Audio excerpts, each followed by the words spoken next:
ఆయన ఘనత కొరకు నా సర్వస్వము. మార్చి 15.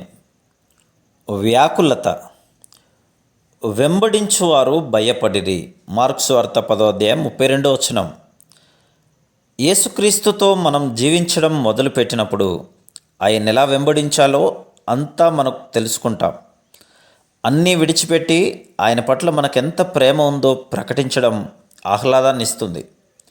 అయితే రాను రాను మనలో ఆ ఆహ్లాదం ఉండదు. మనకు కొన్ని నూతన విషయాలు బోధపడతాయి.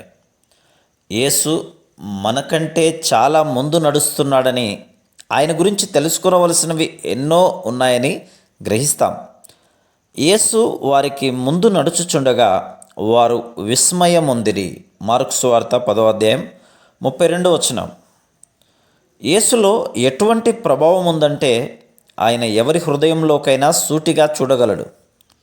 ఆయన ఎవరిలోనైనా ఆధ్యాత్మిక ఆకలి దప్పులు కలిగించగలడు.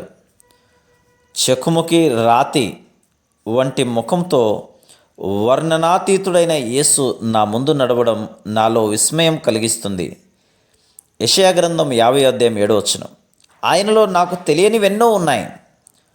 ఆయన కేవలం నాకు హితుడు మాత్రమేనా? స్నేహితుడు మాత్రమేనా? అంతకంటే అధికుడు ఆయన. నేను చేయగలిగింది ఆయన వైపు విస్మయంగా చూస్తూ ఆశ్చర్యపడడం మాత్రమే.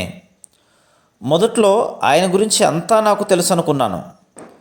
ఇప్పుడు అలా కాదు. ఆయన గురించి ఇంకా నేను చాలా తెలుసుకోవాలి. నాకు ఆయనకు మధ్య చాలా దూరం ఉంది. నేను ఆయనకు దగ్గరగా లేను, ఉండలేను కూడా. ఆయన ఎక్కడికి వెళ్తున్నాడో నాకు తెలియదు. నా లక్ష్యానికి నేను చాలా దూరంగా ఉన్నాను. ప్రతి పాపం గురించి, మన దుఃఖం గురించి యేసుకు ఎలా తెలుస్తుందనే భావన నాలో ఉంది. ఈ భావనే నన్ను ఆయనకు దూరం చేస్తోంది.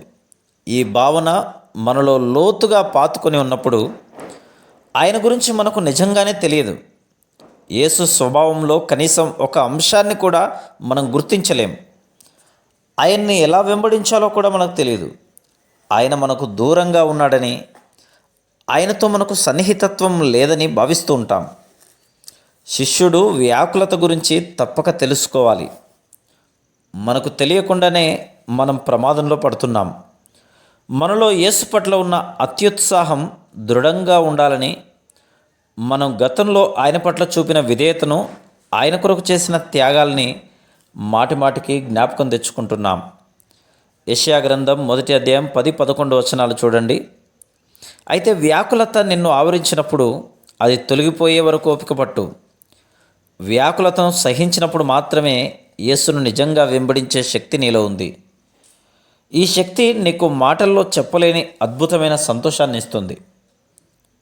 Praise the lord.